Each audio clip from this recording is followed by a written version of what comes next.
Dear friends, हम इस video में देख रहे हैं इंग्लिश मीडियम और हिंदी मीडियम दोनों के लिए साइंस का सॉल्यूशन।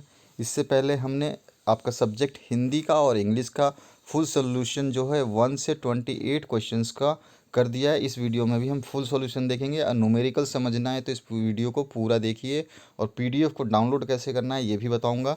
तो यहाँ पे बने रहिए इस चैनल पे। और सारे सॉल्यूशंस की जो प्लेलिस्ट है हमने नीचे इसी वीडियो के डिस्क्रिप्शन बॉक्स में बना रखी है। सारे सेट्स जो आपको चाहिए, अगर आपके पास कोई मॉडल पेपर नहीं है तो उसको भी डाउनलोड कर सकते हैं। इसी वीडियो के डिस्क्रिप्शन बॉक्स में सब कुछ दिया हुआ है। आपके 10th RBSC 10th class papers के नाम से जो प्लेलिस्ट है उसमें आपको सॉल्यूशंस मिल जाएंगे। ठीक है, वो भी वीडियो के डिस्क्रिप्शन बॉक्स में। अगर कोई दिक्कत आती है तो कमेंट सेक्शन में कमेंट कर सकते हैं। तो चलिए स्टार्ट करते हैं। पहला वीडियो जो है हमने बना दिया था आपका हिंदी का, उसके बाद दूसरा बना दिया था आपका जो है इंग्लिश का। तो सभी वीडियोस को कंप्लीट देखें, आपको पूरा गाइड किया गया है, सारे सॉल्यूशंस दिए गए हैं। अब यहाँ पर जो पहला क्वेश्चन पूछा गया है, सामान्यतः रक्तचाप या सामान्य रक्तचाप जो होता है उसकी लिमिट पूछी गई है। तो सामान्य रक्तचाप जो होता है वो आपका 120 से और 80 mmHg होता है, या HgMM बोल सकते हैं। The normal blood pressure is 120/80 HgMM या mmHg। इसके बाद में विटामिन सी का रासायनिक नाम क्या है? तो एसार्कबिक एसिड बोलते हैं इसको, एसार्कबिक एसिड बोलते हैं। ठीक है, ये ए ऑप्शन इसका करेक्ट है। इसके बाद में आपका जो नेक्स्ट क्वेश्चन है इसकी बात करते हैं। तो यहाँ पर आराम से बैठ करके ध्यान से समझ लेना, सब कुछ बताऊँगा। यहाँ पर इसके बाद पूछा गया आयोडीन की कमी से होने वाला कौन सा रोग है? तो आपको पता है गलखंड या घेंगा रोग बोलते हैं, ये हो जाता है। और इंग्लिश में इसको गोइटर बोलते हैं। ठीक है, ये आपका जो है disease due to deficiency of iodine हो जाता है। कभी कभी आपसे पूछ ले कि disease due to lack of blood या ब्लड की कमी से होने वाला, तो एनीमिया होता है। ज़्यादातर आपके इसी इसी जितने भी मॉडल पेपर अभी राजस्थान बोर्ड ने दिए हैं 2021 के लिए, इन्हीं में से ज़्यादातर क्वेश्चंस आएंगे। तो आप इनको ज़रूर तैयार करना, इनमें से ज़्यादातर क्वेश्चंस पूछे जाएंगे। ठीक है, क्योंकि पेपर का पैटर्न ऐसा बनाया गया कि इसमें इतने क्वेश्चंस दिए गए हैं, बहुत लेंदी क्वेश्चंस दिए गए हैं, बहुत ज़्यादा टाइम कंज्यूमिंग है। ये 3 घंटे का पेपर नहीं है। तो इसी हिसाब से मैं बता रहा हूँ आपको कि इसमें से क्वेश्चंस आएंगे। आपको केवल पढ़ने के लिए दिया गया है, बाकी आप अपनी तैयारी करें, लेकिन इन क्वेश्चंस को ज़रूर तैयार कर लें। चौथा क्वेश्चन है, मेंडल ने आनुवंशिकी संबंध में किस पादप का प्रयोग किया था? तो मेंडल एक्सपेरिमेंट में जो है कौन सा पौधा यूज़ हुआ था? तो उसको हम बोल सकते हैं पी, या फिर गार्डन पी, या मटर। ठीक है, ये इसका आंसर है। इसके बाद में पांचवा जो क्वेश्चन पूछा गया है, इसमें पूछा गया आपसे प्रथम उत्पादित प्रतिरक्षी कौन सा है? तो सबसे पहला प्रथम जो प्रतिरक्षी है वो आईजीएम है। आईजीएम पहले बनता है, उसके बाद आईजीजी बनता है। ठीक है, अगर दूसरा पूछा जाए तो आईजीजी बता सकते हैं आप। इसके बाद में सर्वदाता रक्त समूह यानी यूनिवर्सल डोनर कौन सा होता है? तो वो होता है जो यूनिवर्सल डोनर होता है। अगर ओ नेगेटिव भी लिखा हो तो भी राइट ऑप्शन है। ओ नेगेटिव बहुत ही कम लोगों का मिलता है, और ओ नेगेटिव जो है वो यूनिवर्सल डोनर होता है। अगर ओ नेगेटिव ना लिखा हो तो ओ भी सही है आपका आंसर। इसके आगे रक्त समूह की खोज किसने की थी? तो कार्ल लैंड स्टीनर ने जो की थी, रक्त समूह की खोज की थी, और उन्हीं का योगदान है जो साइंस इतने आगे बढ़ सका। ठीक है, मेडिकल लाइन इतनी आगे बढ़ सकी, कार्ल लैंड स्टीनर। इसके बाद में इमली में पाया जाने वाला अम्ल कौन सा है? तो उसमें टार्टरिक अम्ल जो है पाया जाता है, या टार्टरिक एसिड जो है वो टर्मिंड में पाया जाता है। ठीक है, इसके बाद में नेक्स्ट जो है 9th क्वेश्चन, इसमें पूछा गया आपसे दोनों दिशाओं में होने वाली अभिक्रिया यानी कि रिवर्सिबल जो रिएक्शन होती है, इधर भी हो जाए उधर भी हो जाए, दोनों साइड में हो जाए, तो उसको रिवर्सिबल रिएक्शन कहते हैं, या उत्क्रमणीय अभिक्रिया जो है। आप यहाँ पर देख सकते हैं लिखा हुआ है बी ऑप्शन, ये आपको सेलेक्ट करना है।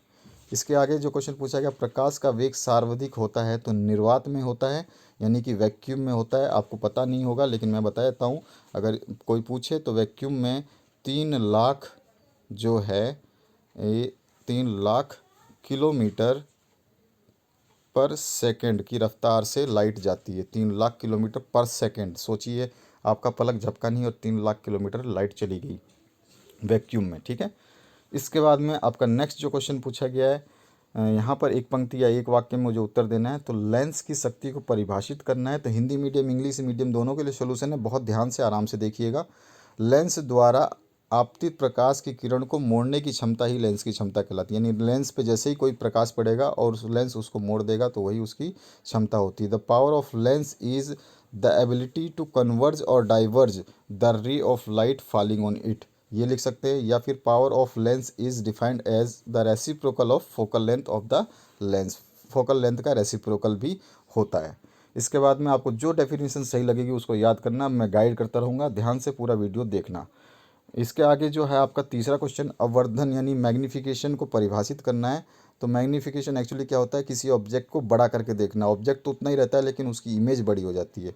तो अवर्धन किसी वस्तु का स्पष्ट जो है आकार नहीं है, बल्कि भौतिक आकार की बढ़ाने की जो प्रक्रिया है। अवर्धन से वस्तु की भौतिक रूप से बड़ी नहीं होती है, यानी कि वो फिजिकली बड़ी नहीं होती, बल्कि उसको बल्कि केवल बड़ी दिखाई देती है। यानी कि जैसे कि हमारी परछाई हमसे बड़ी दिखाई देती है, कभी कभी आपने नोटिस किया होगा, तो मैग्नीफिकेशन है। आप तो उतने ही हैं लेकिन आपकी परछाई आपकी बड़ी हो गई है। अगर इंग्लिश मीडियम के लिए बात करें तो magnification is the process of enlarging यानी कि increasing the apparent size, note the physical side, ठीक, साइज।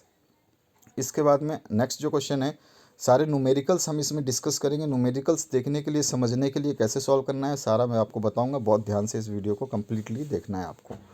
तो यहाँ पर जो है कार्य का मात्रक लिखना है, तो कार्य का मात्रक जो होता है जूल होता है, ठीक है। आप हिंदी में इंग्लिश में दोनों में जूल लिख सकते हैं, कोई दिक्कत नहीं आएगी। JOULE जूल जो है ये आपका यूनिट होता है किसका, वर्क का।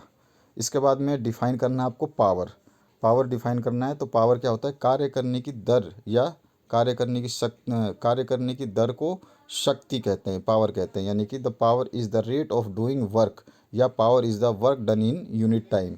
तो अगर हम पावर को लिखना चाहे फॉर्मूला में, तो आपको याद होना चाहिए, आगे न्यूमेरिकल आएगा उसमें ये यूज़ हुआ है। तो पावर इजकल्स टू होता है W/T। W क्या है, वर्क अपॉन टाइम, ठीक है। Power is equals to work upon time, ऐसे भी आप लिख सकते हैं। Power is the ratio of work to time, ऐसे भी लिख सकते हैं। जैसे आपकी इच्छा हो वैसे लिख सकते हैं, लेकिन आपको लिखना सही है। इसके बाद में छठा क्वेश्चन पूछा गया है, सरिस्का अभ्यारण्य किस जिले में स्थित है। जिले तो अलवर जिले में स्थित है, ये सभी ने देखा होगा, सभी जा चुके होंगे जो राजस्थान में रहते हैं। अलवर पास में ही है आपके। तो सरिस्का जो सेंचुरी है अलवर डिस्ट्रिक्ट में है। अच्छा, उड़न गिलहरी जो है वो किस सेंचुरी में पाई जाती है, फ्लाइंग स्क्वेरल, तो वो सीतामढ़ी वाइल्ड लाइफ सेंचुरी जो है उसमें पाया जाता है। सीतामढ़ी कह रहा हूँ, सीता माता अभ्यारण्य में या सीता माता वाइल्ड लाइफ सेंचुरी में। आठवां क्वेश्चन है, स्थानबद्ध प्रजाति किसे कहते हैं, व्हाट डू यू मीन। तो ये आपको बताना है। तो ये क्या होता है, जो प्रजातियां एक ही जगह पर पाई जाती हैं, ऐसी प्रजातियां जो एक क्षेत्र विशेष में पाई जाती है, अर्थात जिनका वितरण सीमित क्षेत्र में होता है, स्थानबद्ध प्रजातियां कहलाती हैं, एक ही जगह पाई जाती हैं।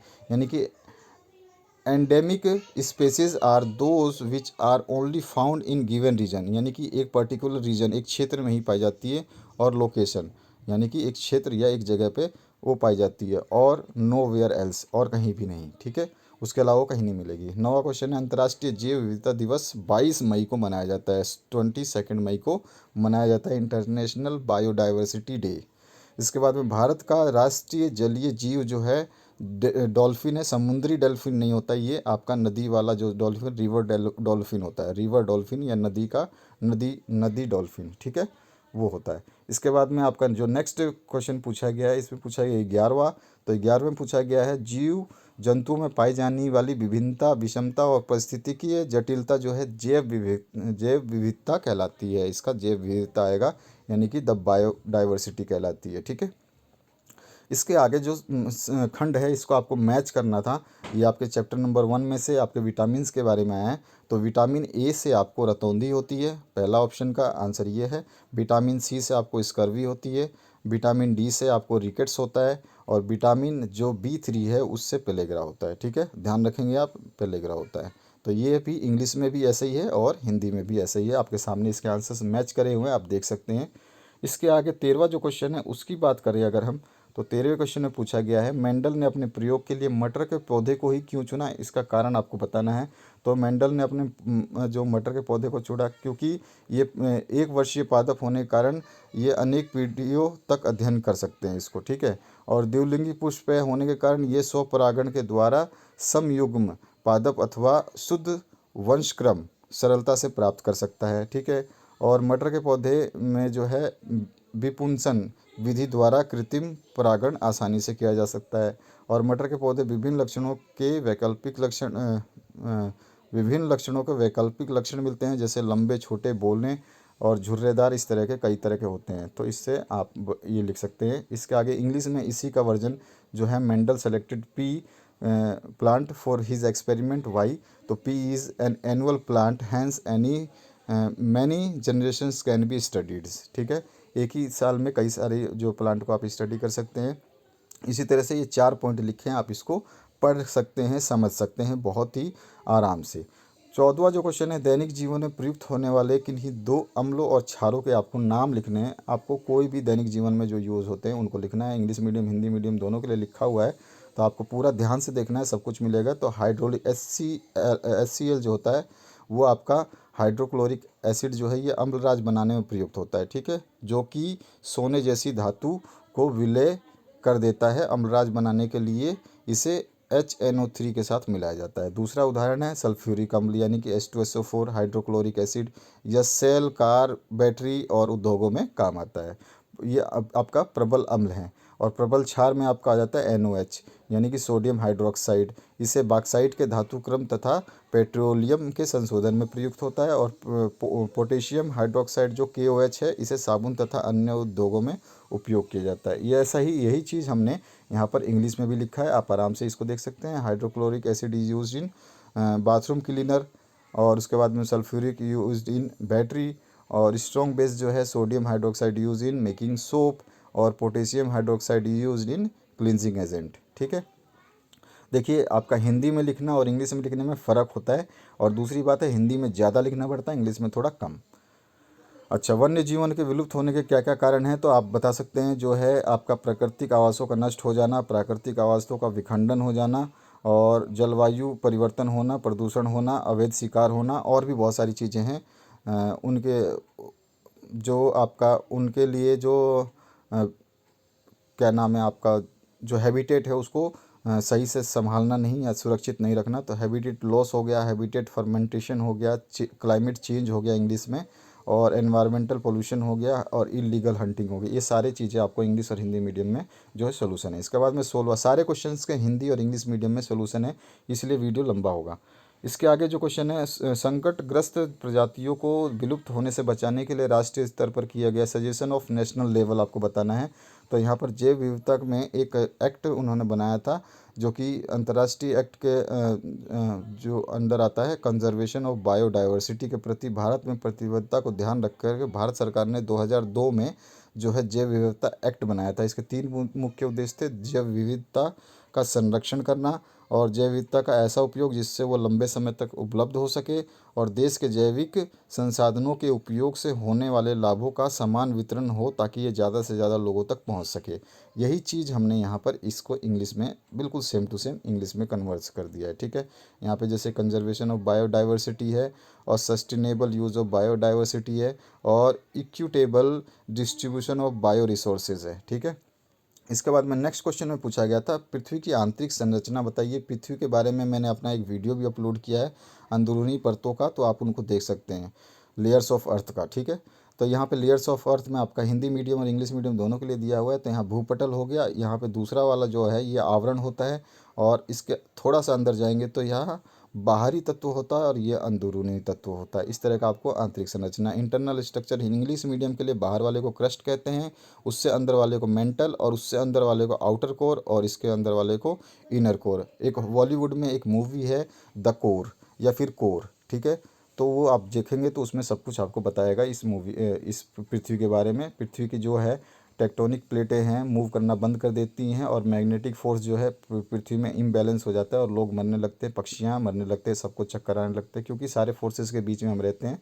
तो उस टाइप की मूवी आप देख सकते हैं, अच्छी मूवी है, इसलिए मैं प्रेफर करूँगा। कोई अगर आपके पास समय हो तो एग्ज़ाम के बाद ज़रूर देखिएगा। कोर नाम है उसका मूवी का। ठीक है, द कोर या कोर।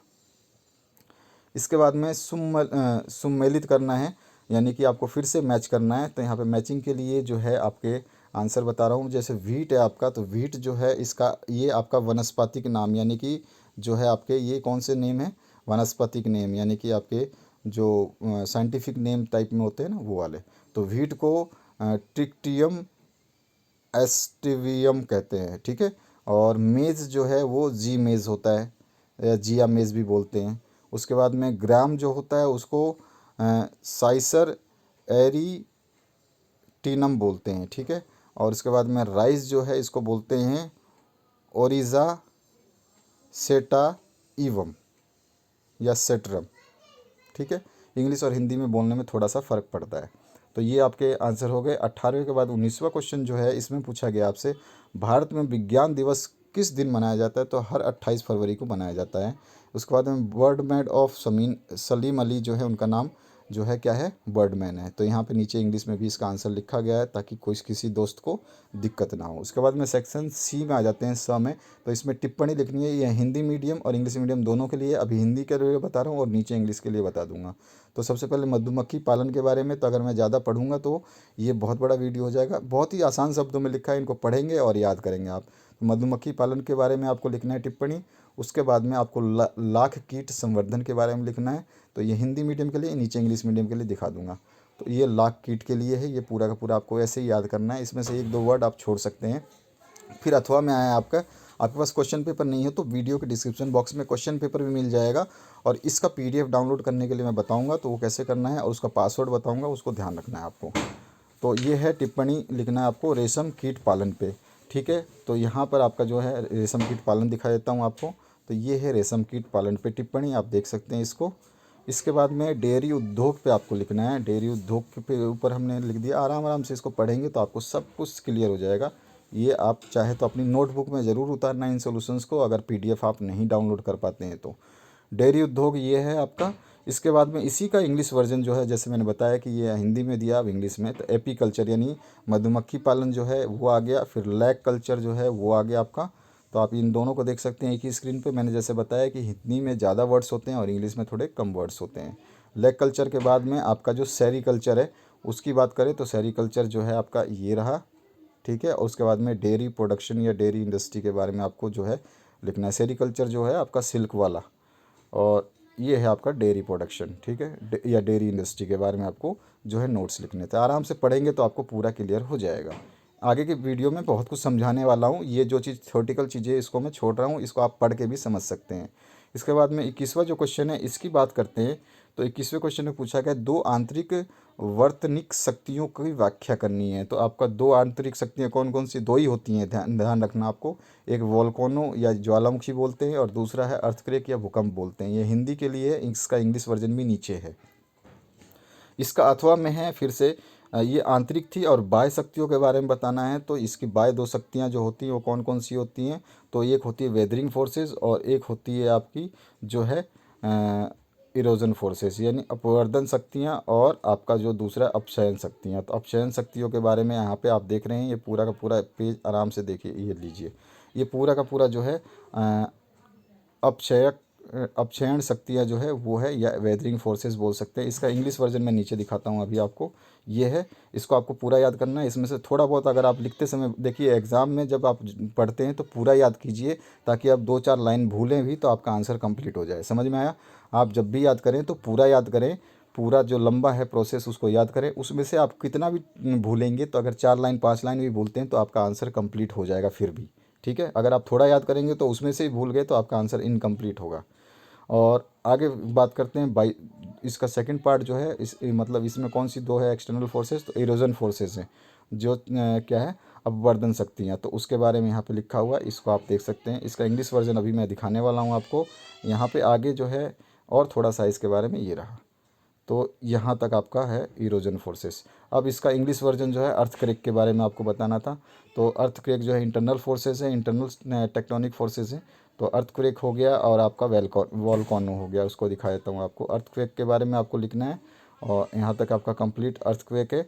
जो इंग्लिश मीडियम से स्टूडेंट है वो इसको पढ़ सकते हैं, और उसके बाद में जो है आपका हिंदी मीडियम के स्टूडेंट हैं वो वोल्कानो के बारे में पढ़ सकते हैं। इसी तरह जो एक्सटर्नल शक्तियाँ हैं, जैसे मैंने बताया, इरोजन फोर्सेस के बारे में आपको ऐसे लिख देना है। ज़्यादा टेंशन लेना नहीं है कि कम लिखा है ज़्यादा लिखा, आपको पॉइंट टू पॉइंट लिखना है। अगर वो आंसर कंप्लीट हो जाता है तो कोई दिक्कत नहीं आएगी। इरोजन फोर्सेस ये है आपका, ठीक है। इसमें आपको क्या क्या होता है, क्या क्या चीज़ें फॉर्मिंग होती है। और वेदरिंग फोर्सेस जो है दूसरा आपका, इसी का एक्सटर्नल फोर्सेस में आता है वेदरिंग फोर्सेस। तो ये है आपका वेदरिंग फोर्सेस, ठीक है। ये आपको ध्यान रखना है।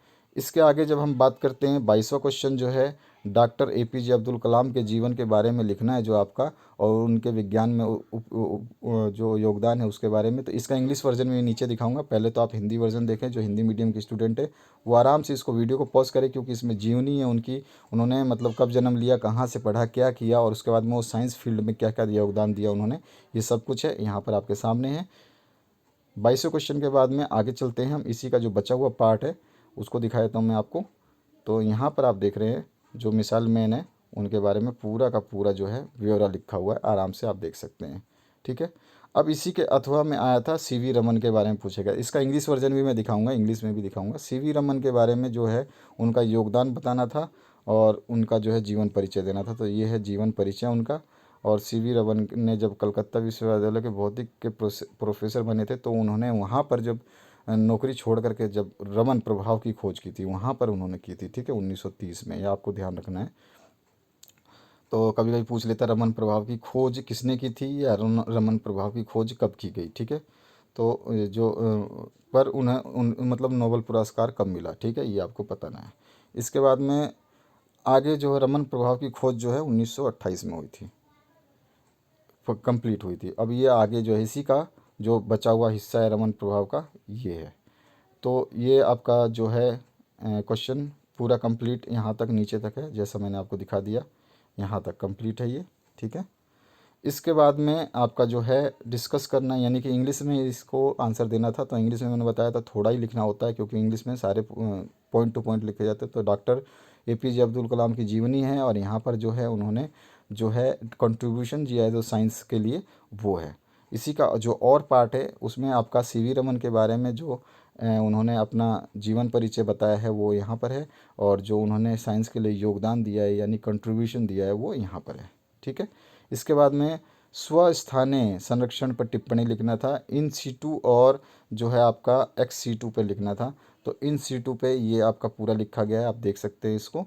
इसी का अथवा में आया था बाह्य स्थानीय संरक्षण की बतानी है, तो उसके बारे में भी हमने लिखा है। आराम से आप पढ़ सकते हैं, पढ़ने के बाद ही आपको क्लियर हो पाएगा। आप चाहें तो स्क्रीनशॉट भी ले सकते हैं। ये है आपका जो है 22 का।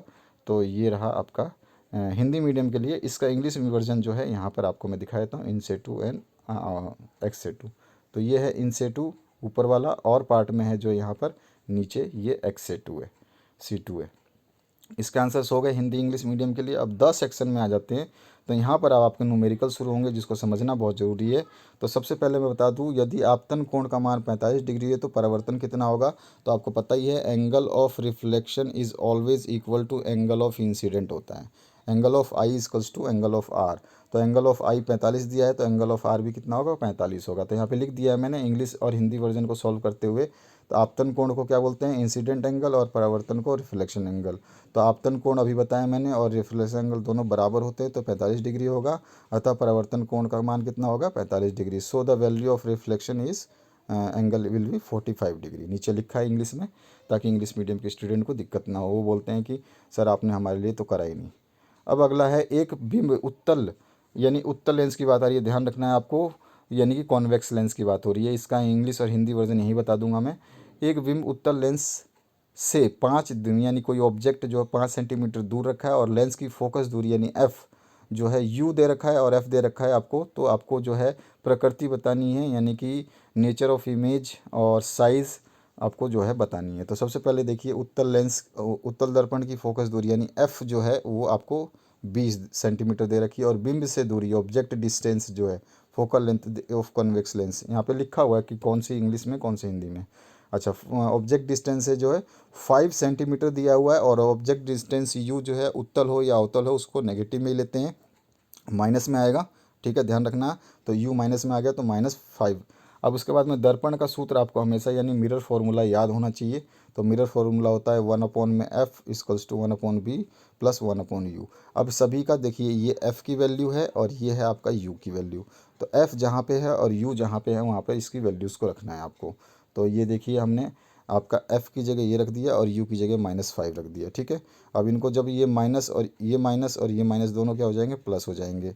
तो ये आ जाएगा 1/20 प्लस 1/5, 1/20 प्लस 1/5।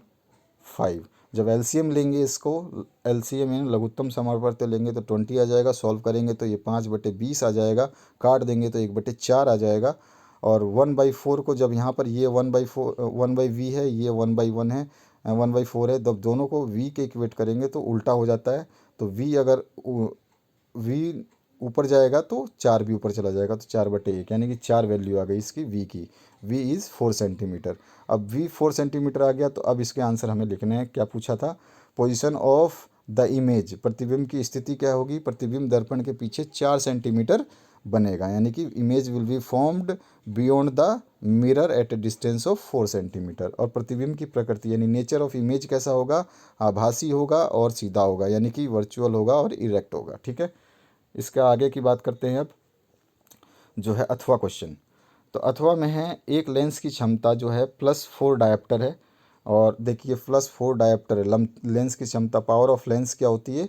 डायोप्टर में होती है, तो यूनिट क्या होती है? डायोप्टर। तो फोकस दूरी यानी कि एफ जो है आपको निकालना है, तो आपको सबसे पहले फॉर्मूला का पता होना चाहिए। लेंस की क्षमता का जो फॉर्मूला होता है पी, यानी power of lens equals to 1/f होता है, 1/f। और ये जो ब्रैकेट में m लिखा है ना, ये मीटर में होती है, इसकी मीटर होती है, मीटर। ठीक है, ध्यान रखना है। तो 1/f ही फॉर्मूला होता है, m केवल मीटर को डिनोट करता है। तो पावर ऑफ लेंस जो है आपको कितनी दे रखी है? 4 दे रखी है। ठीक है, और ये किसके बराबर है? 1/f के। तो यहाँ से क्रॉस मल्टीप्लाई कर देंगे तो क्या हो जाएगा? तो f बराबर 1/4 हो जाएगा। सही है, आप मैथमेटिक्स तो जानते हैं। तो 1/4, और इसको सॉल्व करेंगे तो कितना आ जाएगा? 0.25 मीटर। अब ये मीटर में है तो इसको सेंटीमीटर में कन्वर्ट कर सकते हैं। तो सेंटीमीटर में कन्वर्ट करेंगे तो आपका क्या हो जाएगा? प्लस, जो ये प्लस में ही आई है वैल्यू, नेगेटिव तो आई है नहीं। तो फोकल लेंथ कितना आ गया सेंटीमीटर में? 25 सेंटीमीटर। अच्छा, अब देखिए यहाँ पर, अतः लेंस की फोकस दूरी कितनी है? 25 सेंटीमीटर। क्योंकि लेंस की क्षमता क्या है? धनात्मक है, यानी यहाँ पे पॉजिटिव आई है, नेगेटिव होती तो वो अवतल लेंस होता है। इसलिए कौन सा लेंस है? उत्तल lens. The focal length of the lens is 25 centimetre. It is a convex lens because the power of lens is positive. English medium के लिए बता रहा हूँ। इसी का सेकंड पार्ट जो है उसकी बात करते हैं। अवतल दर्पण की फोकस दूरी जो है अवतल है, यानी कि कॉनकेव लेंस की बात हो रही है, ध्यान रखना है आपको। अभी मैंने बताया आपको, तो यहाँ पर कॉनकेव लेंस की बात हो रही है। कॉनकेव लेंस में क्या होता है? फोकस दूरी यानी दर्पण की फोकल लेंथ ये दे रखी है कितनी? 30। और जब अवतल दर्पण की, कॉनकेव लेंस की बात हो, तो फोकस दूरी जो है हमेशा नेगेटिव होती है, ध्यान रखना है आपको। उत्तल दर्पण में ये नेगेटिव नहीं होता, लेकिन यू दोनों में नेगेटिव होता है, मैंने बताया आपको। ये चीज़ आपको ध्यान रखना है, ठीक है ना? हर चीज़ बता रहा हूँ, उसको बस याद रखना है कि कैसे आपको करना है न्यूमेरिकल। तो यहाँ पर यू कितना लेंगे? माइनस में लेंगे, जैसे मैंने बताया। अगर अवतल दर्पण है तो फोकस दूरी भी माइनस में आएगी। अच्छा, ये मैंने लिख दिया। ये कौन सा है? कॉनकेव मिरर है। और ऑब्जेक्ट डिस्टेंस कितना है? -15, यानी कि बिंब दूरी कितनी है? -15। हमें निकालनी क्या है? बिंब की स्थिति। ठीक है ना? इमेज जो है बनेगा, उसकी इमेज डिस्टेंस निकालनी है। और दूसरा है मैग्नीफिकेशन यानी अपवर्धन निकालना है। ठीक है, ये चीज़ हमें निकालनी है, तभी हमें पता चलेगा ना प्रतिबिंब की स्थिति और स्वरूप। तो दर्पण के सूत्र से अभी मैंने बताया आपको, 1/f equals to 1/u minus 1/b होता है। या फिर दूसरे तरह से फॉर्मूला माइनस को हटाने के लिए आप इधर से उधर कर सकते हैं, तो 1/v प्लस 1/u होता है। तो मान रखने पर अब इनका बाई मिरर फॉर्मूला मान रखना है आपको। जो आपका f है इसकी मान रख देना है, और जो u है, जैसा नेगेटिव है नेगेटिव रखना है, पॉजिटिव है पॉजिटिव रखना है। तो यहाँ पे मान रखते हैं। अब देखिए मान रखा है तो आपका जो है v तो एज इट इज़ रह जाएगा, क्योंकि v निकालनी है आपको। u आपका -15 है, और जो f है वो भी -30 है। इनको जब हम क्रॉस मतलब मैथमेटिकली सॉल्व करेंगे तो इसका एलसीएम जो आ जाएगा 30 आ जाएगा। और ये जो हो जाएगा 1/v कितना हो जाएगा? 1/30। ठीक है, ये आप सॉल्व करेंगे तो देखेंगे v की वैल्यू कितनी आ गई। जब हम ऊपर नीचे करते हैं तो v की वैल्यू आ जाएगी 30 सेंटीमीटर। अब आपको बताना है इसकी जो है सब कुछ। तो यहाँ पर पूछे गए पहले, तो अतः प्रतिबिंब दर्पण के पीछे बनेगा, और पॉजिटिव है, पीछे बनेगा 30 सेंटीमीटर दूरी पर। और प्रतिबिंब कैसा होगा? आभासी होगा। ठीक है, और यानी कि so image will be formed beyond the mirror at A distance of 30 centimetre and image will be virtual. Real नहीं होगा, वर्चुअल होगा, आभासी होगा। अब इसके बाद में मैग्नीफिकेशन निकालेंगे। मैग्नीफिकेशन क्या होता है? m equals to -v/u। तो यहाँ पर आपका जो है -v/u, तो यहाँ पर आपका जो 30/30 बटे -30/25 -15 कर देंगे तो माइनस से माइनस क्या हो जाएगा, कैंसिल हो जाएगा, पॉजिटिव हो जाएगा। तो 30/15 क्या हो जाएगा, 15 दूनी 30, 2 आ जाएगा, प्लस का 2 आ गया। तो मैग्नीफिकेशन पॉजिटिव 2 आया। So the image will be virtual erect and 2 times bigger than the object, यानी कि प्रतिबिंब आभासी सीधा होगा और बिंब से दोगुना बड़ा होगा, क्योंकि आपका क्या है, आपका जो है ये इमेज कैसा है, पॉजिटिव है। पॉजिटिव जब आता है तो आपका कैसा हो जाता है, इमेज जो है आभासी हो जाता है। मैग्नीफिकेशन कैसा है, ठीक है। अब इसके आगे जो है नेक्स्ट क्वेश्चन पूछा गया है, इसी का इंग्लिश वर्जन जो हमने ऊपर सॉल्व किया था, तो मैंने इंग्लिश में बता दिया था आपको ये सारी चीज़ें। जैसे कि इंसिडेंट एंगल ऑफ 45 डिग्री हो तो रिफ्लेक्शन एंगल भी 45 डिग्री होगा। ऑब्जेक्ट अगर 5 सेंटीमीटर दूरी पर रखा है तो फोकल लेंथ 20 सेंटीमीटर है, तो उसकी पोजीशन और इमेज हमने अभी अभी ऊपर दिखाया है न्यूमेरिकल में। पावर ऑफ लेंस जो है वो आपको बता रखी है। पावर ऑफ लेंस इज़ जो है अभी डायोप्टर में दिया होता है, यहाँ मिसप्रिंट है क्वेश्चन में, ऊपर हिंदी वर्जन में देख लेना। तो उसकी फोकल लेंथ निकालनी थी। उसके बाद में focal length of concave mirror 30 centimetre दिया था, तो उसकी पोजीशन ऑफ नेचर निकालनी थी। तो ये सारे सारे हमने क्वेश्चन ऊपर डिस्कस कर दिए इंग्लिश और हिंदी वर्जन में। अब 25वां जो क्वेश्चन है, कमल एवं हरीश दोनों एक पहाड़ पर चढ़ते हैं जिसकी ऊंचाई दे रखी है और दोनों का समय दे रखा है और दोनों का भार दे रखा है। तो सबसे पहले देखिए हाइट ऑफ द माउंटेन, यानी पहाड़ की ऊंचाई कितनी दे रखी है, यानी एच दे रखा है आपको, एच दे रखा है 15 मीटर। और mass of Kamal and Harish is equal, जो कि यहाँ पे बराबर वजन दे रखा है क्वेश्चन में 38 किलोग्राम। तो कमल और हरीश का भार बराबर है 38 केजी, यानी एम आपको मिल गया 38 केजी। अब इसके बाद में पावर, अभी मैंने स्टार्टिंग में पहले या दूसरे क्वेश्चन में या तीसरे चौथे क्वेश्चन में आपको बताया था, पावर इक्वल्स टू होते रहता है W/T, वर्क अपॉन टाइम। तो वर्क अपॉन टाइम ध्यान रखना, ना तो आपके पास वर्क है, केवल टाइम तो है आपके पास दोनों का, कमल का टाइम अलग है और हरीश का टाइम अलग है। तो और वर्क जो है निकालने का फॉर्मूला क्या होता है, वर्क होता है mgh, याद रखेंगे आप, mass into gravitational force into height. Mass आपको 38 दे रखा है, ग्रेविटेशनल फोर्स क्वेश्चन में नहीं दिया हो तो 10 ले सकते हैं आप, 10 मीटर पर सेकेंड। अगर क्वेश्चन में नहीं भी दिया हो तो 10 ले लेना आप। और एच जो है वो आपको दे रखा है 15 मीटर। सब कुछ दे दिया तो mgh रख देंगे, जैसे कि मैंने यहाँ पे दिखा रखा है कि m कितना है आपका, मास है 38 केजी, h है 15 मीटर और जो w है mgh होता है। और टाइम बाई कमल निकालना है हमें, ठीक है। तो सॉरी, टाइम बाई कमल, कमल ने कितना समय लिया है, क्वेश्चन में दिया है 19 सेकेंड। और टाइम जो है हरीश ने कितना लिया है, तो 15 सेकेंड। ये दोनों टाइम भी हमें पता है, वर्क का फॉर्मूला पता है। तो अभी हमें क्या करना है, बस सीधा सीधा पावर के फॉर्मूले में सारे को पुट कर देना है। तो हमारे पास देखिए पावर का फॉर्मूला भी मैंने बताया, वर्क अपॉन टाइम। वर्क क्या होता है mgh, m कितना है 38, ठीक है। g कितना दिया है क्वेश्चन में 10 और हाइट कितनी है 15। और टाइम पहले का यानी कि कमल का टाइम कितना है 19। तो ठीक है, इसका कितना आ गया पावर, पावर आ गया 300 वाट। पावर हमेशा पावर की यूनिट क्या होती है, वाट। वाट होती है पावर की यूनिट, वर्क क्या होती है, जूल। अच्छा, तो इसकी 300 वाट आ गई। और जो हरीश था उसकी कितनी आ गई, तो उसका भी मास कितना है m 38, g 10 और हाइट 15 अपॉन टाइम कितना लिया 15। तो 15 से 15 कैंसिल करोगे, ठीक है। और ये 19 दूनी 38 हो जाता है, काट पीट तो आपको करने आता है, तो ये आ जाएगा 380 वाट। तो इसका कितना आंसर आया, 380 वाट पावर रिक्वायर्ड। तो दोनों की अलग अलग पावर पूछी थी, हमने निकाल दिया। तो हिंदी में इंग्लिश में दोनों में हमने सॉल्व कर दिया, ठीक है। तो यहाँ पे आगे के क्वेश्चंस अथवा में हैं, उसको बताते हैं हम आपको। तो जो है 60 वाट का बल्ब है, 6 घंटे हर दिन जलता है, तो 30 दिनों में कितना यूनिट जलेगा ये बताना है। तो अभी बताया मैंने, पावर जो होता है हमेशा वाट में होता है, ठीक है। तो यहाँ पर देखिए पावर ऑफ बल्ब कितना है, सॉरी, पावर जो होता है हमारा वाट में होता है या किलोवाट में, स्टैंडर्ड यूनिट किलोवाट होती है। तो 60 वाट का बल्ब है, अगर किलोवाट में कन्वर्ट करना है तो इसको हमें क्या करना पड़ेगा, 1000 से डिवाइड कर देंगे। तो ये कितना आ जाएगा आपका, जो है वो 100 से डिवाइड कर देंगे, कितना आ जाएगा किलोवाट, 0.06 किलोवाट। अब उसके बाद में टाइम, कितने टाइम यूज़ होता है प्रतिदिन, कितना यूज़ होता है 6 घंटे। और एनर्जी का फॉर्मूला क्या होता है, पावर इंटू टाइम। अभी आपको सारे फॉर्मूले आ रहे हैं, ध्यान रखना, फॉर्मूले सारे पूछ रहा है, इसका मतलब इनमें से कोई भी क्वेश्चंस आपको पूछ सकता है। तो पावर आपके पास कितना है, अभी अभी पावर निकाला हमने किलोवाट, ठीक है। और घंटा कितना है 6 घंटा। तो अभी टाइम हमने देख लिया और वाट भी निकाल लिया, तो घंटा इंटू टाइम तो कितना हो गया, 0.36 किलोवाट आवर। किलोवाट आवर को ही यूनिट बोलते हैं।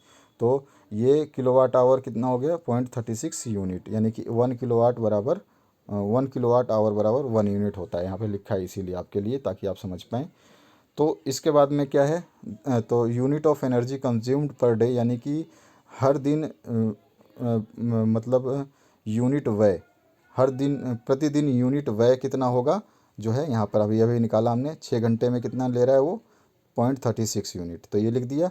अगर वो बोला उसने कि 30 दिनों का निकालो, 4 a मंथ, तो एक महीने का कितना यूनिट हो जाएगा, जब एक दिन का 36 है तो 30 दिन के लिए मल्टीप्लाई कर देंगे तो 10.8 यूनिट जो है इसका आंसर आ जाएगा। ठीक है, अब आ जाइए आगे के क्वेश्चन पे। एक मशीन 30 किलोग्राम की वस्तु को 10 मीटर हाइट पर ले जाती है, तो मशीन द्वारा किया गया कार्य क्या होता है। तो अभी अभी मैंने बताया मशीन कोई भी कार्य का फॉर्मूला क्या होता है, mgh, या force into displacement, F into S भी होता है। तो आपके पास फोर्स तो दिया नहीं है, मशीन का क्या है, वेट दिया हुआ है, यानी वजन दिया है किसी चीज़ का, और उसकी हाइट दी गई है। तो यानी कि मास दिया हुआ है आपको, मास कितना है 30 kg, और हाइट कितना दिया हुआ है h 10 मीटर, और जी नहीं दिया है तो जी ले लेंगे 10 मीटर पर सेकंड स्क्वायर, जो कि मैंने आपको बताया था पहले न्यूमेरिकल में। और वर्क डन होता है mgh, बस इनकी सभी की वैल्यू रख दें। तो m की जगह कितना रखना है आपको 30, m की जगह 30, और आपका g की जगह 10 हमने मान लिया अगर नहीं दिया है तो, और हाइट भी 10 है। ठीक है, इन सभी को मल्टीप्लाई करेंगे तो कितना आ जाएगा 3000 जूल। 3000 जूल को किलो जूल में कन्वर्ट करोगे तो 1000 से इसको भाग दे दोगे तो 3 किलो जूल आंसर इसका आ जाएगा। अब यह सेक्शन आ जाता है यानी कि ई सेक्शन। यहाँ पे मानव पाचन तंत्र का नामांकित चित्र बनाना था, तो आपकी बुक में भी है, वैसे भी मैंने यहाँ पे दे दिया है, आप इसको देख सकते हैं। इसका हिंदी वर्जन है, इसका इंग्लिश वर्जन भी नीचे दिखा देता हूँ डायग्राम का। तो ये आपके पास मानव पाचन तंत्र का जो है ये पूरा का पूरा इमेज है, और इसका इंग्लिश में अगर आप इमेज देखना चाहें तो यहाँ पर ये रहा। ठीक है, इसमें से ज़्यादातर नाम आपको याद रखना है, कुछ नाम भूल जाएँ तो कोई दिक्कत नहीं है, लेकिन आपको याद होना चाहिए।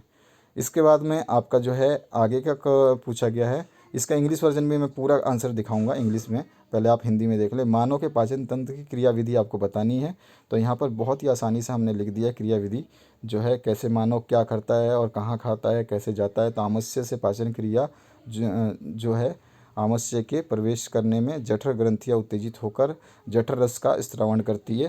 तो इस तरह से ये सारा आपको लिखना है, और पूरे का पूरे आराम से आप समझ जाएंगे कि ये क्या क्या बनाती है और कैसे कैसे इसका कंजम्पशन होता है। तो ये हो गया आपका जो है उसका आंसर जो है आपका पाचन तंत्र का। ठीक है, अब इसी तरह से श्वसन तंत्र का पूछा गया, तो श्वसन तंत्र का नामांकित चित्र आपको बनाना था। तो ये श्वसन तंत्र का नामांकित चित्र आपके सामने है। इसका इंग्लिश चित्र भी बताऊंगा, इंग्लिश में सारे आंसर्स भी दूंगा अभी मैं, पहले आप हिंदी में देख लें जो जो हिंदी के हैं। ये आपका हो गया मानव श्वसन तंत्र, और ये है इसका इंग्लिश में।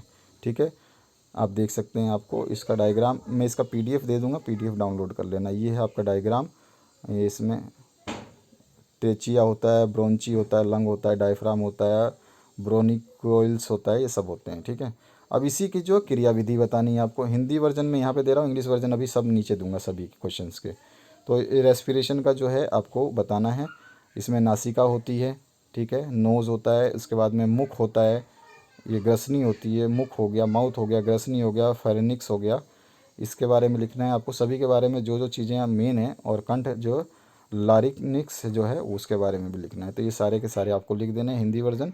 इसके बाद में इंग्लिश वर्जन नीचे दिखाने वाला। उत्सर्जन अंग का आपको चित्र बनाना था, तो हिंदी वर्जन और इंग्लिश वर्जन दोनों सामने चित्र है, आप इसको स्टडी करिए, याद करिएगा।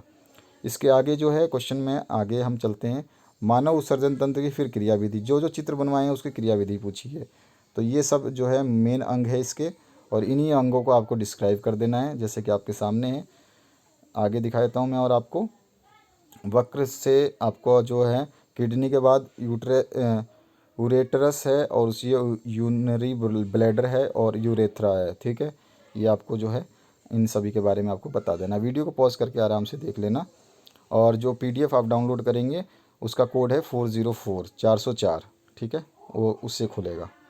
इसके आगे जो हम बात करें तो इंग्लिश वर्जन आ गया इसका, जैसे कि मैंने बताया था आपको कि ह्यूमन डाइजेस्टिव सिस्टम का लेवल डायग्राम बनाना था, और जो है मैकेनिज़्म है उसको समझाना था। तो डायग्राम तो ऊपर देख लिया आपने, और मैकेनिज़्म यहाँ पे हमने इंग्लिश वर्जन के लिए सारा लिख दिया है। जो ऊपर हिंदी वर्जन में लिखा था वही चीज़ हमने यहाँ पे इंग्लिश में लिखा है, आप इसको देख सकते हैं, पढ़ सकते हैं, याद कर सकते हैं। तो यहाँ पे 2 पॉइंट आपके क्लियर है, इंजेशन फूड ऑफ फूड, और फिर डाइजेशन ऑफ फूड, फिर एब्जॉर्प्शन ऑफ फूड आ जाएगा, और उसके बाद में एसिमिलेशन आ जाएगा, और एक्सर्शन जो है लास्ट में आपका विसर्जन यानी एक्सर्शन आ जाएगा। ठीक है, ये आ गया। इस तरह से आपको देखना है। इसके बाद में नेक्स्ट क्वेश्चन जो पूछा गया उसमें ड्रॉ करना है रेस्पिरेटरी सिस्टम। इंग्लिश वर्जन के लिए ऊपर मैंने दिखा दिया था। उसके बाद में रेस्पिरेटरी सिस्टम का आपको मैकेनिज्म जो है बताना है। वो हिंदी वर्जन के लिए ऊपर बता दिया था, इंग्लिश वर्जन के लिए आप यहाँ पे देख रहे हैं जो है आपका 5 पार्ट में डिवाइड किया गया है। इंग्लिश वर्जन में थोड़ा कम ही लिखना पड़ता है जैसे मैंने बताया। तो यहाँ पे 5 पार्टों में डिवाइड किया है कैसे रेस्पिरेशन होता है। 5 जो है मेन पॉइंट्स हैं, 5 स्टेप्स से ही रेस्पिरेशन कंप्लीट हो जाता है। इसके बाद आ जाइए और ऑप्शन में, तो लेवल डायग्राम बनाना ह्यूमन एक्सक्रीटरी सिस्टम का, और उसका भी आपको मैंने ऊपर डायग्राम दिखा दिया था। और एक्सक्रीटरी सिस्टम का जो है मैकेनिज़्म समझाना था। तो यहाँ पर ये मैकेनिज़्म है इंग्लिश वर्जन के लिए। आप आराम से वीडियो को पॉज कर लेना। हर लाइन में, हर पैराग्राफ में आराम आराम से आपको समझाया गया है कि आपको कैसे कैसे लिखना है, क्या क्या लिखना है। तो आप इस चीज़ों को ध्यान रखेंगे। ठीक है, ये पूरा का पूरा आपको ध्यान रखना है, बहुत बढ़िया से पढ़ना है। अब इसके आगे आ जाइए। फिर से आपका बहुत लंबा लेंदी क्वेश्चन पेपर था ये। 27वां जो क्वेश्चन है इसमें अरेनियस संकल्पना और ब्रांस्टेन लोरी संकल्पना और लुईस संकल्पना, तीनों संकल्पना है जो इनके बारे में लिखना था टिप्पणी। तो सबसे पहले अरेनियस संकल्पना है जो है इसके बारे में लिख दिया है। उसके बाद में ब्रांस्टेड लोरी संकल्पना है उसके बारे में लिख दिया है। और लुईस संकल्पना है जो उसके बारे में लिख दिया। सभी के जो है संकल्पना यानी कि जो इनकी थ्योरी है उसके बारे में पूछा गया है। ठीक है, तो वो हमने यहाँ पे दे दिया। आप आराम से सारे के सारे पढ़ सकते हैं। अलग अलग है, एक ब्रांस्टेड लोरी का है, लुईस का है और सभी का है। ठीक है, तो ये हो गया आपका लुईस संकल्पना के बाद में। ये हिंदी वर्जन है, इसका इंग्लिश वर्जन नीचे दिखा दूंगा।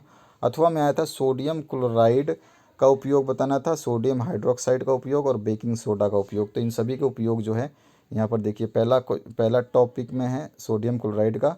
ठीक है, दूसरे में है सोडियम हाइड्रोक्साइड का। पहले क्लोराइड आपके सामने है, उसको पढ़ लें वीडियो को पॉज करके। फिर सोडियम हाइड्रोक्साइड आपके सामने है, इसको पूरा पढ़ लें, यहाँ तक कंप्लीट है। और उसके बाद में सोडियम बाइकार्बोनेट जो है उसका पूछा गया है, यानी कि जो खाने का सोडा है या बेकिंग सोडा है उसके बारे में पूछा गया। तो बेकिंग सोडा के बारे में यहाँ पर हमने दे दिया है। ठीक है, आप इनको आराम से देख सकते हैं। जितना आप याद कर सकते हैं उतना याद करें। ज़रूरी नहीं है कि आप ज़्यादा याद करें, बट आपके लिए हमने पूरा का पूरा स्टडी मटेरियल जो है यहाँ प्रोवाइड किया है। प्लेलिस्ट 10th क्लास आरबीएससी की इसी वीडियो के डिस्क्रिप्शन बॉक्स में, जिसमें आपको सब कुछ मिलेगा। ध्यान रखना है आपको, उसी में जाइए, आपको सब कुछ मिलेगा, आपको कोई दिक्कत नहीं है। 10th क्लास आरबीएससी पेपर्स के नाम से जो प्लेलिस्ट है वहाँ पर आप देख सकते हैं। और जो टॉपर्स कैसे लिखते हैं उनके बारे में भी बताया गया, तो आप उनको भी देख लीजिएगा ताकि आपको आसानी हो।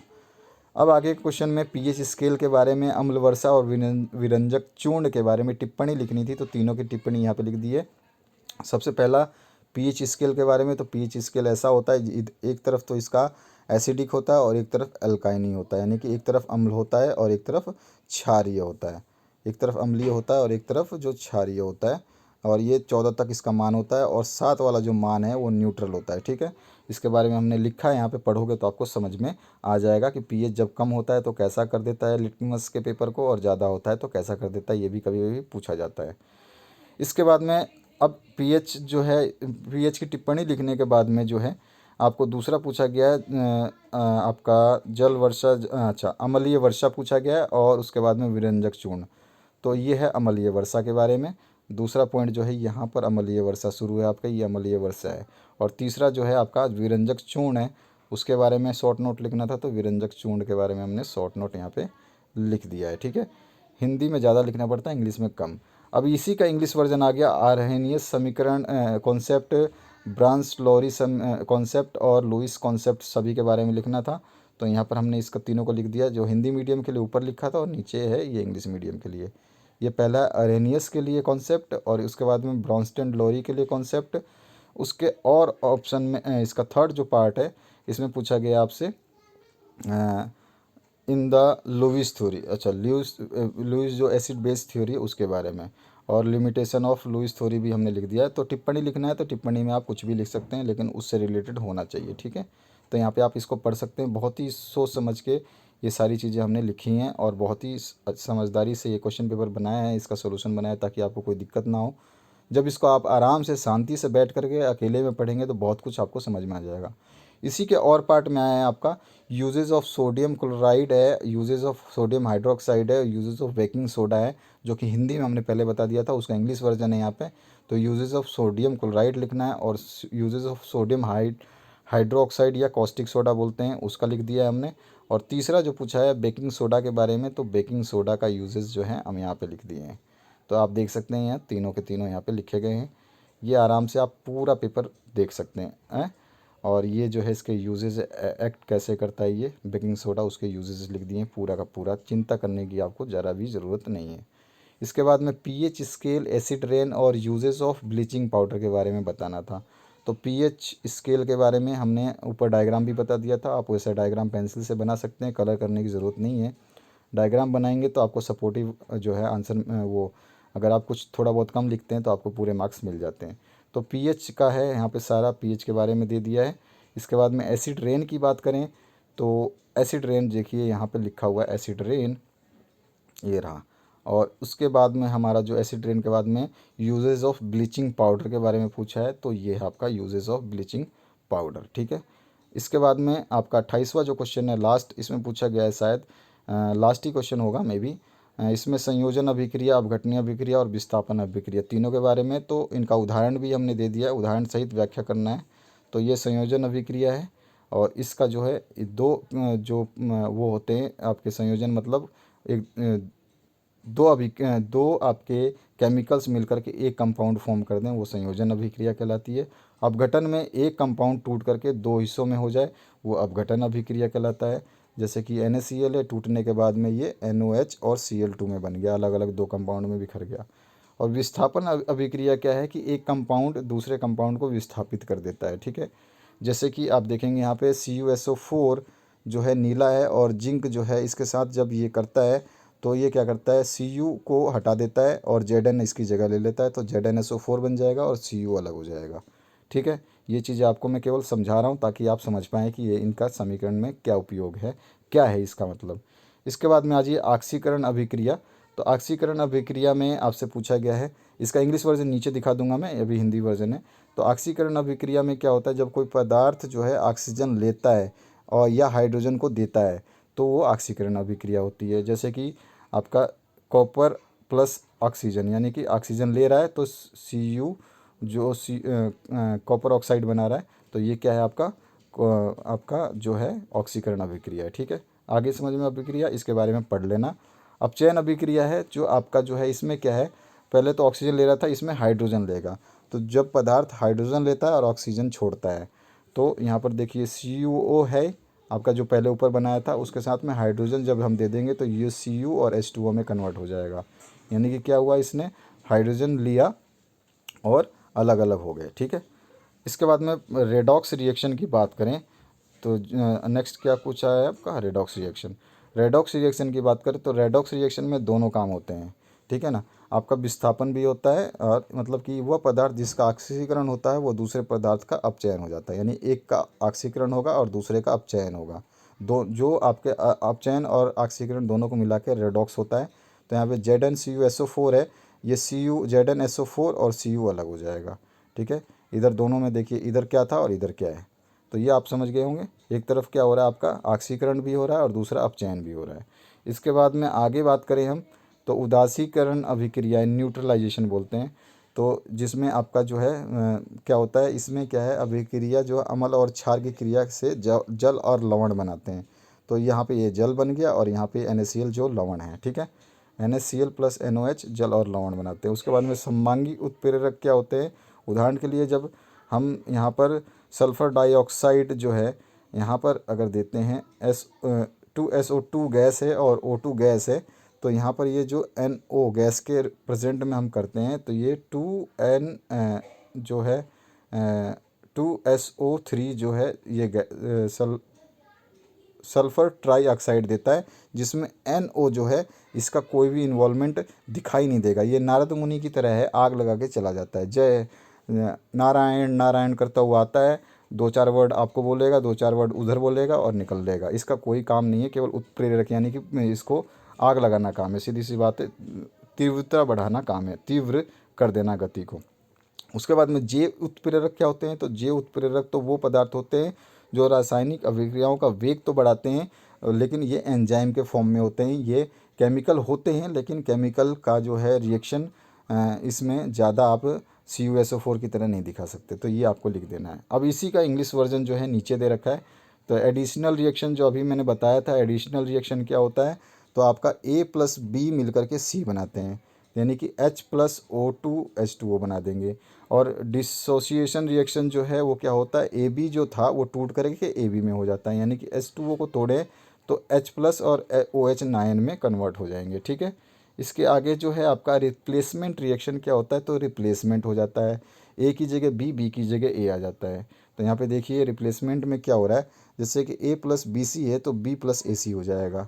ठीक है, यानी कि K प्लस H2O है तो H2O KOH और H2 अलग हो गया। यहाँ से देखिए, आप ध्यान से देखेंगे तो सब कुछ आपको समझ में आएगा। इसमें दो तरह के विस्थापन होते हैं, रिप्लेसमेंट होते हैं, एक सिंगल और एक डबल रिप्लेसमेंट, दोनों साइड में भी हो जाता है, एक ही तरफ होता है, कभी कभी दोनों तरफ हो जाता है। इसके आगे है जो explain with example oxidation, reduction and redox. तो ऑक्सीडेशन अभी मैंने ऊपर बताया था। ऑक्सीडेशन में क्या होता है, जब ऑक्सीजन को जो है ग्रहण करता है, यानी कि यहाँ पर ऑक्सीजन देंगे तो ये ऑक्सीजन लेकर के एक प्रोडक्ट बना देगा। या फिर अगर हम इसको हाइड्रोजन के साथ क्रिया कराएंगे तो हाइड्रोजन जो है ये रिमूव कर देगा, तो H2S जो गैस है इसको HCl में कन्वर्ट करके सल्फर जो है निकाल देगा। ठीक है, रिडक्शन में क्या है, तो एडिशन रिएक्शन में और रिडक्शन में जस्ट उसका अपोजिट होता है। इसमें क्या है, रिमूवल ऑफ ऑक्सीजन हो जाता है और एडिशन ऑफ हाइड्रोजन हो जाता है। तो अभी अभी मैंने ऊपर भी बताया था, CuOC मिल करके यहाँ पे ऑक्सीजन का जो है क्या है, रिमूवल हो गया। यहाँ पे CuO था, यहाँ पे Cu से O हट गया और यहाँ पे एडिशन ऑफ हाइड्रोजन हो जाता है, तो S प्लस H2 है तो H2S हो गया। ठीक है, और रेडॉक्स रिएक्शन इन दोनों का कॉम्बिनेशन होता है। ऑक्सीडेशन और रिडक्शन रिएक्शन जो है दोनों ही होती हैं इसमें। तो CuO प्लस H2O क्या हो गया, इसमें देखिए CO ने O छोड़ दिया तो ऑक्सीडेशन हो गया आपका। ठीक है, और H2 ने O ले लिया तो इसका जो है रिडक्शन हो गया। तो इस तरह से आपका एडिशन और रिडक्शन दोनों हो रहा है। इसी का आगे जो बचा हुआ है न्यूट्रलाइजेशन रिएक्शन, तो न्यूट्रलाइजेशन यानी कि बेस एंड जो एसिड मिल करके आपका साल्ट एंड वाटर बनाते हैं। तो NaCl जो है आपका एसिड हो गया और बेस हो गया NOH, और दोनों मिल करके NaCl H2O, ये आपका क्या है, सॉल्ट यानी कि लवण, और ये है वाटर यानी कि जल बनाते हैं। होमोजीनियस रिएक्शन क्या होते हैं, homogeneous catalyst are those that exist in same phase. ठीक है, इन लिक्विड वो क्या करते हैं, आग लगा के चले जाते हैं। कैटालिस्ट होते हैं उत्प्रेरक, तो ये क्या करते हैं, जैसे SO2 अभी मैंने बताया, O2 से रिएक्ट करके 2SO3 बना देगा गैस, और लेकिन इसका नाम कहीं भी नहीं आएगा, ये अपना काम करके निकल लेता है, इसको फ़र्क ही नहीं पड़ता कोई भी। इसके बाद में बायो कैटालिस्ट क्या होते हैं, तो जैसे मैंने बताया वो एंजाइम्स होते हैं, जैसे कि आपके डाइजेस्टिव सिस्टम में पेप्सिन है, ट्रिप्सिन है, ये सब चीज़ें आपके जो है ये बायो कैटालिस्ट होते हैं। ठीक है, और ये जो बायो कैटालिस्ट होते हैं ये केमिकल सिंथेसिस में यूज़ होते हैं, और उसके अलावा रेट ऑफ केमिकल रिएक्शन को इंक्रीज़ करते हैं। Enzymes has been exploited by food. अच्छा, ये एंजाइम्स जो हैं फूड से निकलते हैं, पल्प से, छिलकों से, कॉस्मेटिक जो है चीज़ें, फार्मास्यूटिकल्स वगैरह इंडस्ट्रीज़ में से मिल सकते हैं। और enzyme useful for speed up the chemical reaction, मैंने जैसा बताया आपको कि केमिकल की जो है इस क्षमता को बढ़ा देते हैं। Yeast is use as a catalyst by baking and brewing industry. तो ईस्ट जो है ये आपका ब्रेड, रोटी, पाव वगैरह बनाने में यूज़ होता है। ये क्या है, आपका एक जो है जैव उत्प्रेरक है, यानी कि आपका जो बायो कैटालिस्ट है। ठीक है, तो इस तरह से हम इस पूरे क्वेश्चन पेपर का सलूशन देख चुके हैं। और मैंने बताया जैसा कि आप पेपर का जो है PDF डाउनलोड कर सकते हैं, और इसी वीडियो के डिस्क्रिप्शन बॉक्स में हर चीज़ मिलेगी A to Z। आपका पूरे हिंदुस्तान का ऐसा कोई चैनल नहीं है जो इस चैनल की बराबरी कर सके पेपर्स के मामले में, सॉल्यूशन के मामले में। बहुत ही स्टैंडर्ड चैनल है, इससे बहुत लोगों ने अपने आप को सक्सेस किया। आप देखेंगे इसकी जो पॉजिटिविटी है वो बहुत ज़्यादा है। बस यही है कि स्टूडेंट को ज़्यादातर को पता नहीं है। तो शेयर करना और लाइक करना बिल्कुल ना भूलें। Thank you very much for watching this video. अगले वीडियो के लिए बने रहिए, बाकी सारे वीडियोस बना दिए गए हैं, उनको देखिए ज़रूर। और कोई भी वीडियो ना मिले तो आप हमें कमेंट सेक्शन में कमेंट कर सकते हैं। Thank you very much. दोस्तों के साथ व्हाट्सएप ग्रुप, फेसबुक ग्रुप, आपका जो टेलीग्राम ग्रुप है सभी में शेयर कर दीजिए। Thank you very much. और फेक न्यूज़ से बचिए, अच्छे चैनल को चुनिए। कोई भी आपको 2 महीने पहले भी बता चुका है कि 2021 के मॉडल पेपर आ चुके हैं, ऐसा कुछ भी नहीं था। 2021 का मॉडल पेपर 15 जनवरी को रिलीज़ हुआ था। ठीक है, तो आपको ध्यान रखना है। मैंने 16 जनवरी को उसका जो है PDF आपके लिए डाल दिया था, 10th क्लास का, 12th क्लास का। सभी पेपर्स के सोल्यूशन हम दे देंगे, लेकिन आपको थोड़ा धैर्य रखना पड़ेगा और सही चैनल को चूज़ करिए। Thank you very much for watching this video.